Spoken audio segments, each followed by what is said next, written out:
Hello, beloveds. This is a subtle one and difficult to put into words, and a very important one for anybody that's on the path of Divine Mother or any other mystical spiritual path. It's a really helpful concept, but it's, as you said, kind of elusive and subtle. Mm-hmm. How should we describe what we're talking about? Hmm. What we're talking about today is a certain sort of release. I guess what we're talking about in essence is control. Is And when we think of control, of course, we jump to the thought of people trying to manipulate Right, right. each other, Super or active, premeditated control. Uh, which is not what we're talking about. no. Maybe I should talk Yeah. since I'm the recovering perfectionist of the group here. Maybe you can relate. So, in my family, I am the logistics person and I usually know what's on the calendar, do a lot of the scheduling, and kind of if we're going to go someplace, I get the list ready, the overarching list of what needs to be packed, where we're going to go, and that comes down to me being a person who thinks a lot about what is coming and what I need to do to be ready. Mm-hmm. And that's more the kind of control that I think we're talking about here is the sense that you need to order and organize your life. And if you're a parent or you're caring for someone, an elderly parent of your own or someone else, their life. And you are responsible, you are accountable, and no one else is going to do it for you. So if something happens, you better figure out a new way. From a practical standpoint, that sounds obviously like the way you have to live your life. Of course, we're talking about a mystical spiritual path, so this is going to be very different than our everyday way of approaching life. But you could ask then, how in the world? Of course, we have to plan everything out. In fact, Yeah. the more we plan things out, the more our life is going to Oh, stay on oh track, yes, right? for sure. And Yeah. you think about it, contingency plans and I mean, there's the total bug out bag group of people who are ready for the end of the world, and you got to be ready for everything. It's the Boy Scout motto, Mm-hmm. be prepared. And yet, that often leaves me feeling as though I'm missing life. Missing life. Because when we are projecting out, well, I guess let's take a look at this. All of this is assuming that there's a future spreading out in front of us. And our job as human beings is to negotiate that future as best we Mm. can. This should hopefully all sound common sense. And and then what we want to do is think about different scenarios that can unfold and plan for them. And again, this is the obvious way that we should be living life. So it sounds really strange when we would suggest that there's a way of living life where we don't plan.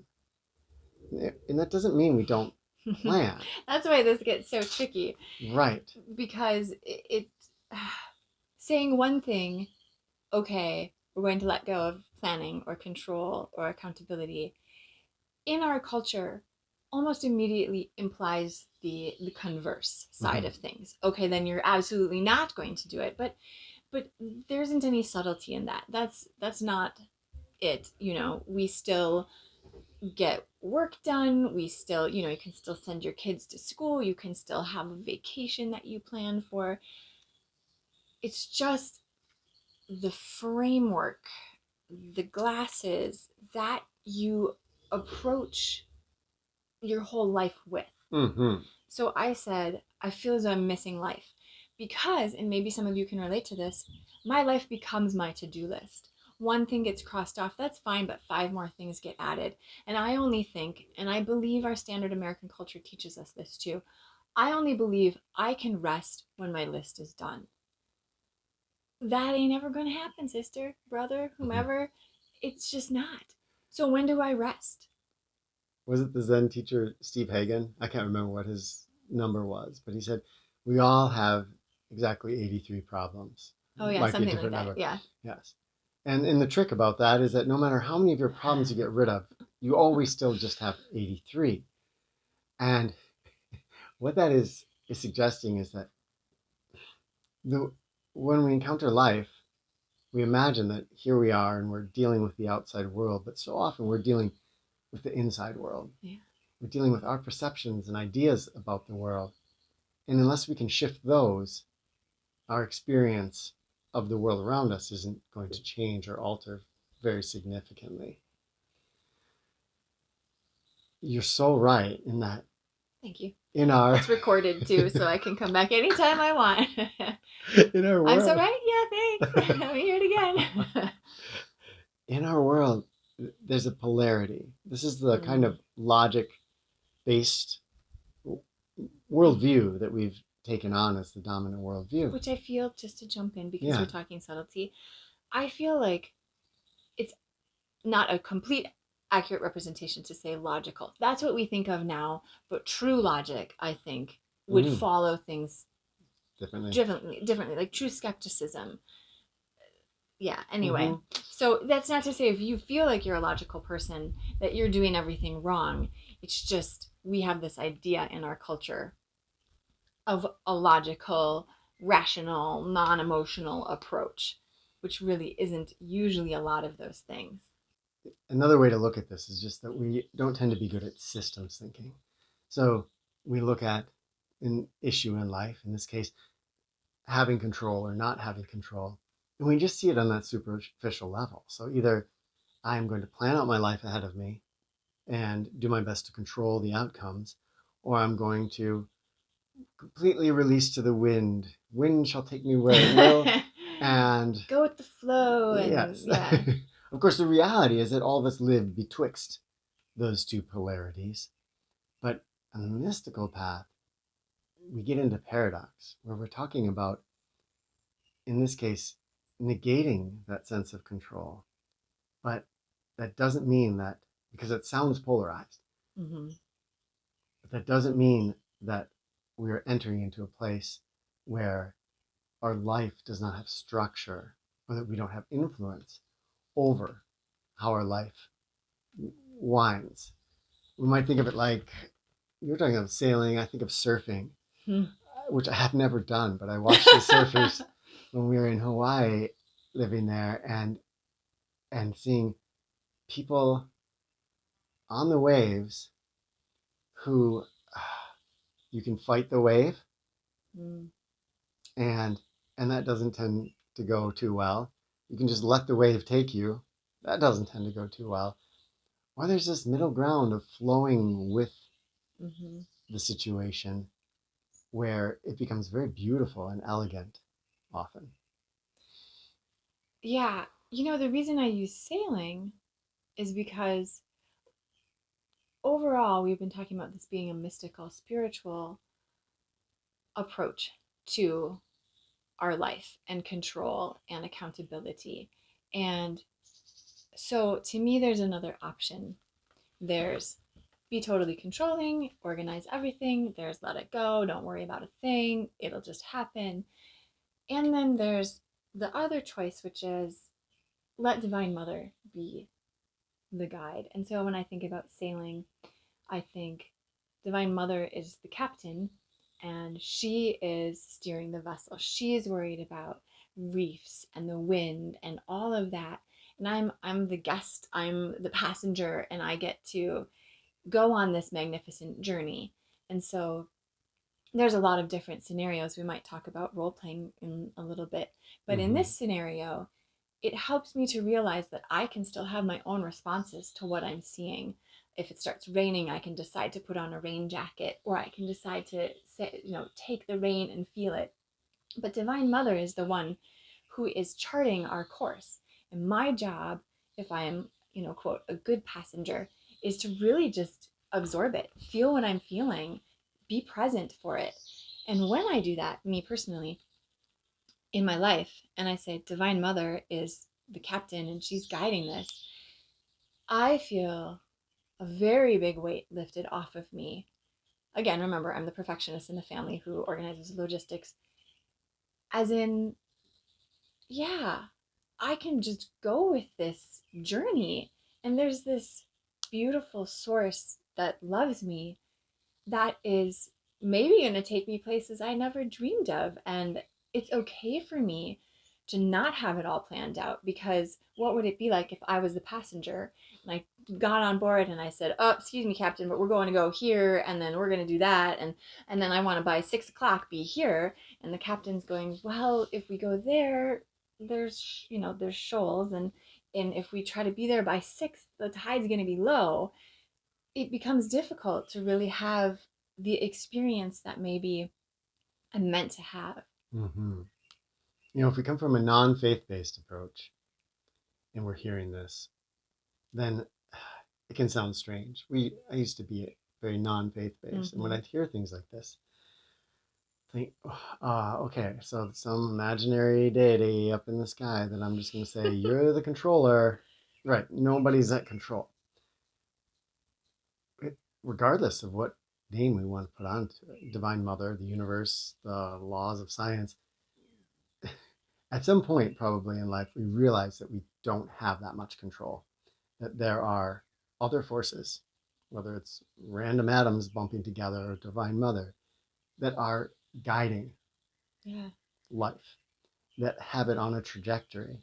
And we can do our best to guide that, but we, we're probably not going to have great luck overall. I saw this YouTuber the other day, and he's really into this, trying to extend his life. He has a shirt, and his motto is "Don't die."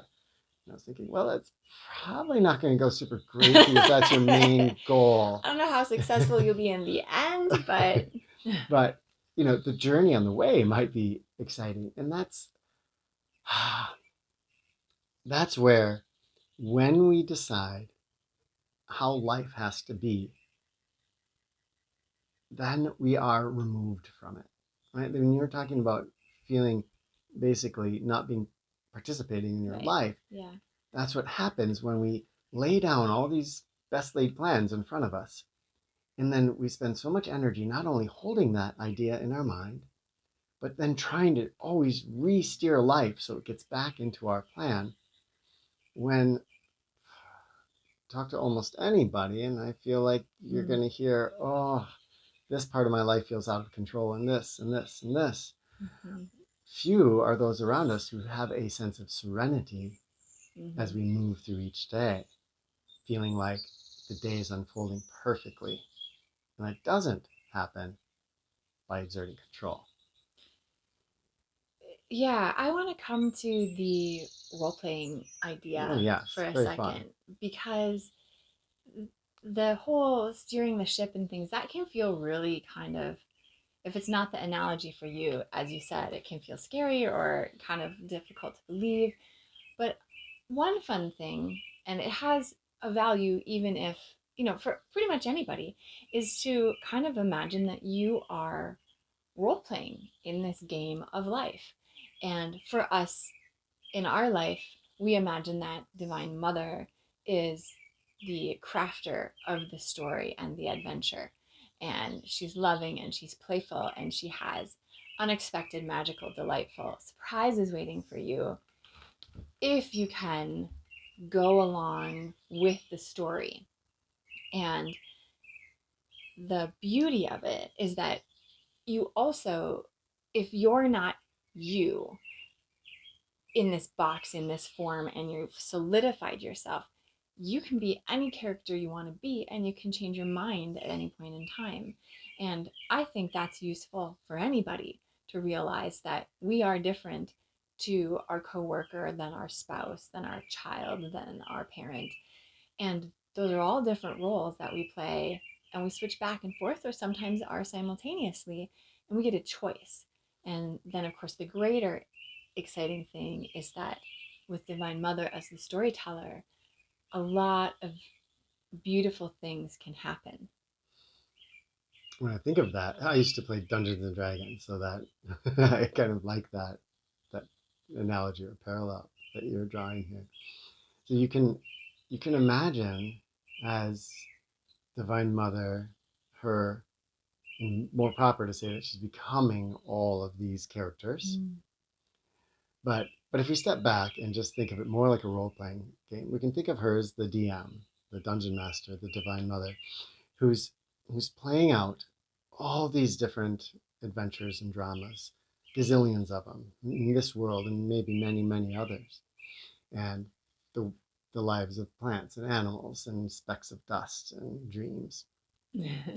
And so playing all these things, when if we're role playing like that and we're a character and we don't really have a relationship with the dungeon master, with the DM, then I feel like often it's going to feel more like chance, Mm-hmm. right? Because even if you're playing Dungeons and Dragons in a group of 30 people and you don't really know the dungeon master, probably what happens to you is going to be pretty arbitrary.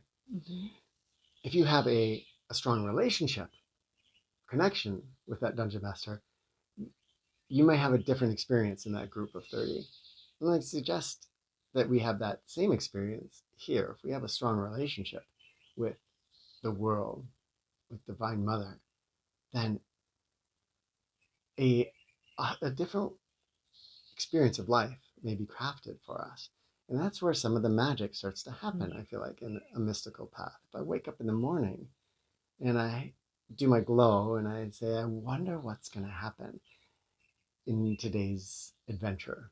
Mm-hmm. And Divine Mother, I just want to be a character in your adventure today.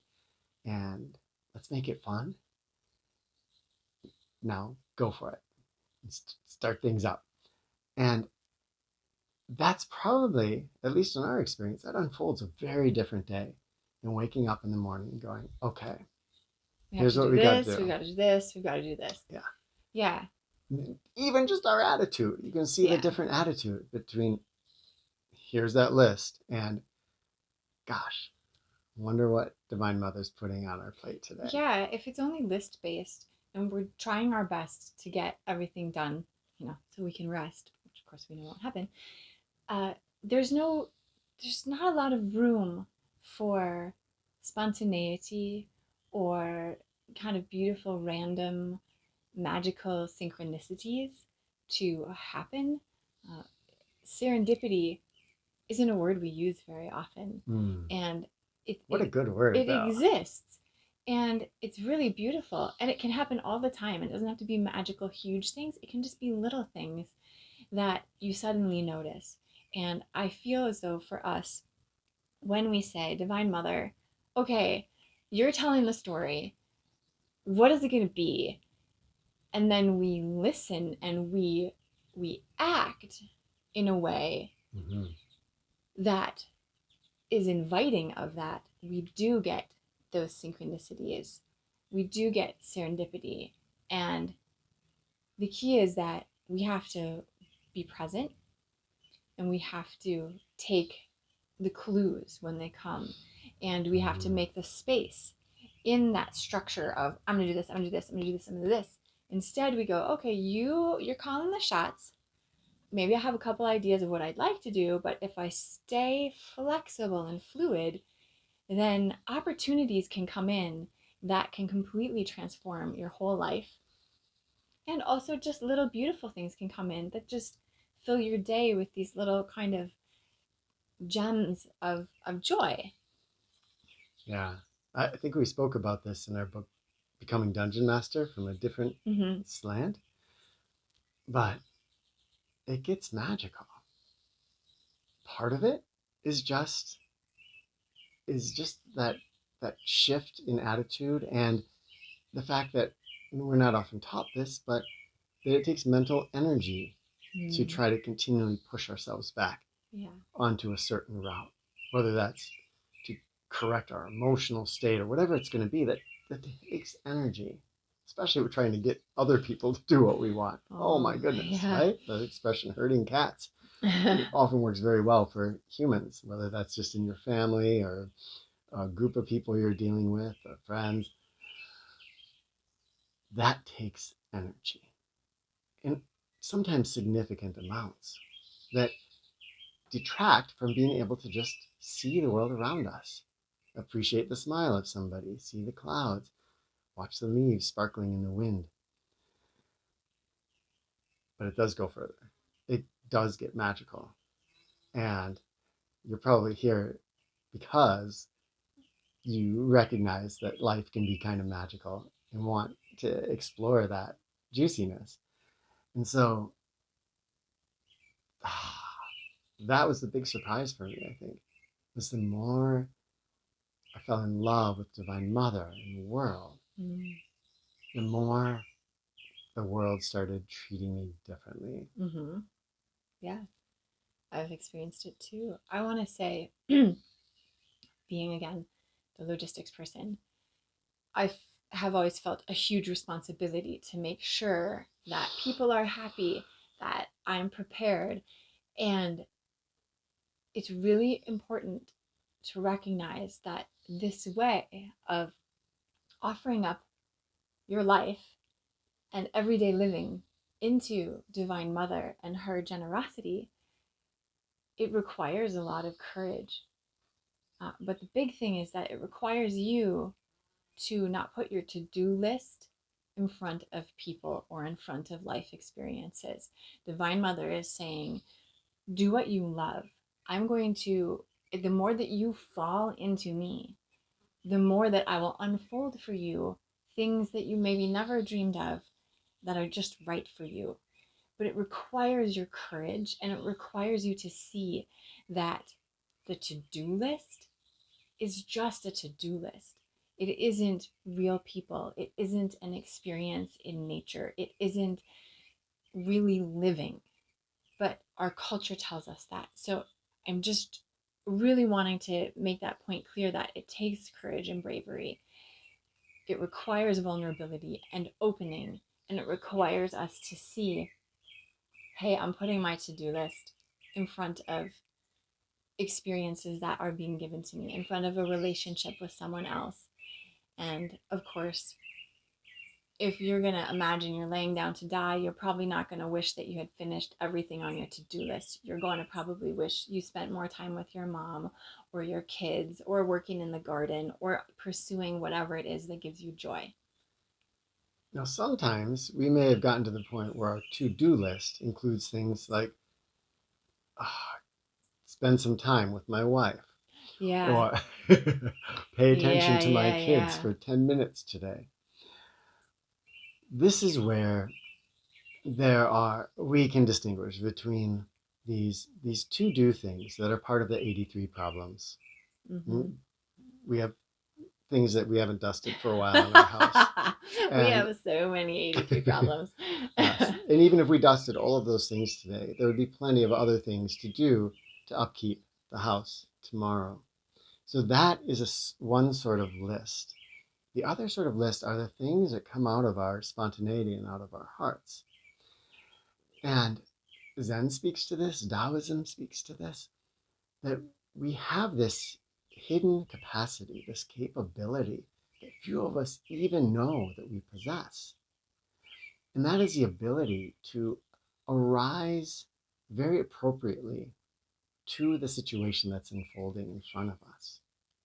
So if my child comes up to me and I'm in that state of being present with the moment, aware that I have this capability, and they're looking sad, I will attend to that. I'll be there, present for that experience that they're having.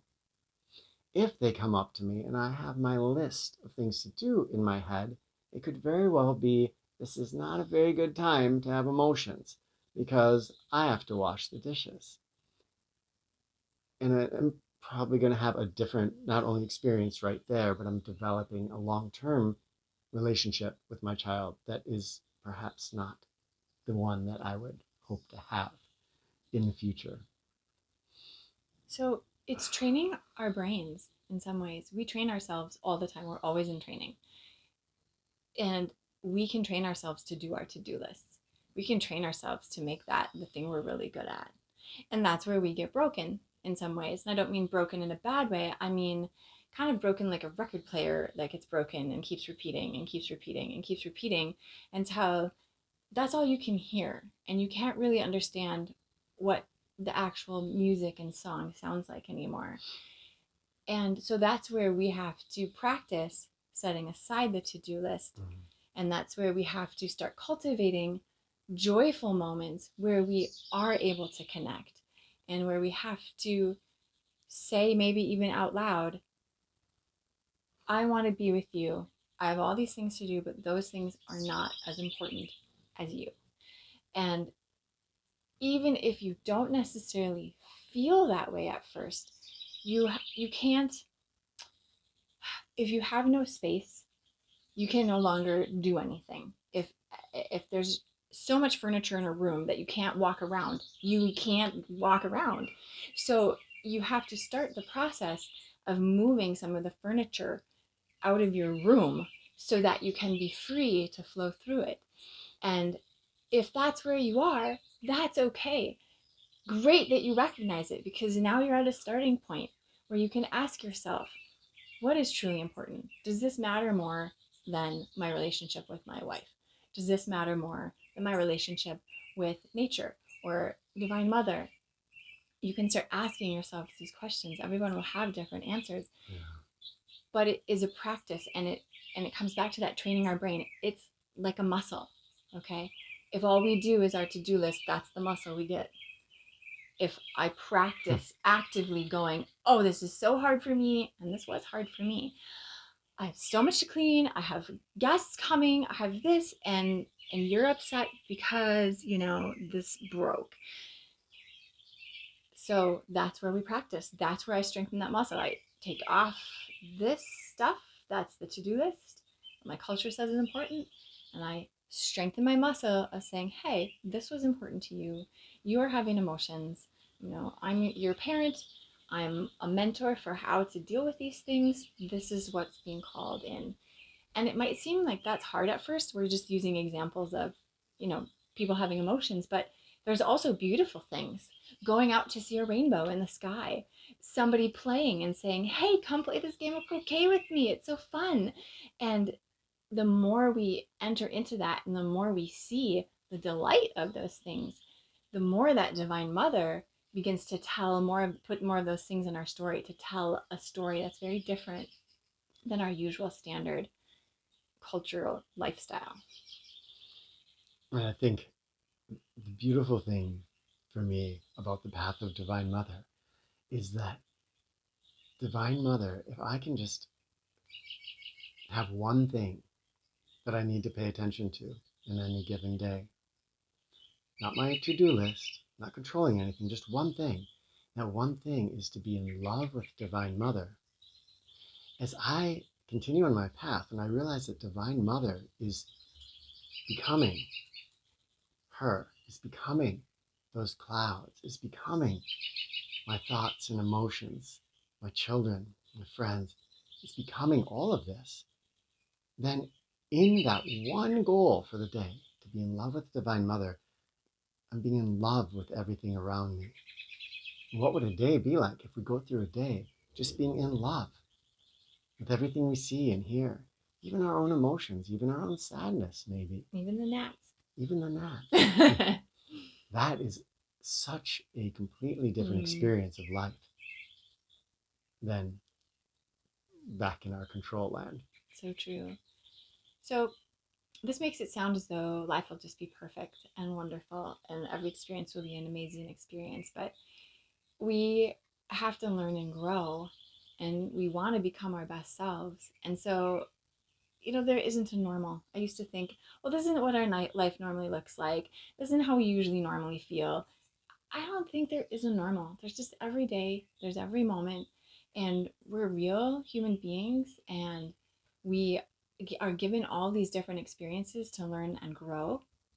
And what helps me sometimes when I am given a challenge, I think, okay, Divine Mother, this is what you're giving me. Hey, if I was role playing in Dungeons and Dragons, I would go, okay, my companion's been captured by a dragon. How am I going to rescue them? And I wouldn't see it as a bad thing necessarily. I'd say, okay, I signed up for this adventure. I got to meet whatever's there. And so it helps me to say, okay, Divine Mother, okay, this is what we got going on. And then because sometimes I feel as though I just don't know how to meet this. Then I go to Divine Mother and I say, hey, Divine Mother, how would it be fun for you, for my character, to be? Give me a little guidance. I don't really know what to do. Maybe I've never experienced this before, or maybe this is really, really hard right now. Hey, be in me and give me a little guidance as to what sounds like a fun way for my character to make a decision to act.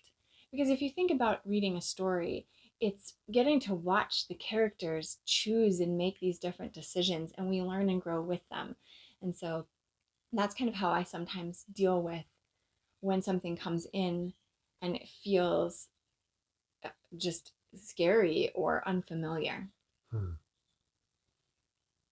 Well, Is it time? Are we done? what do you think? Should we ask them to share Yeah, some yeah, please do. ideas and feelings about this, their Yeah, struggles with control, down in the comments? yeah, Remember that there's also divinemother.love, the website, and then we have a Patreon as well, and that is free, but it allows you to get these videos without being subjected to the YouTube algorithm, because it'll just be, you'll be notified straight to your email.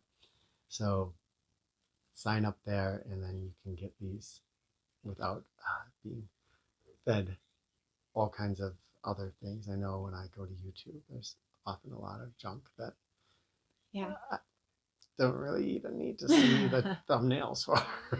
Yeah, well, we would love to hear from you and just to hear your thoughts about this. It's a fun and very subtle but really powerful different way of viewing the world. So I'd be curious to hear your experiences. And as always, we're just so grateful to be able to share this with you. All right. We'll look forward to talking with you in the comments. Love to you all.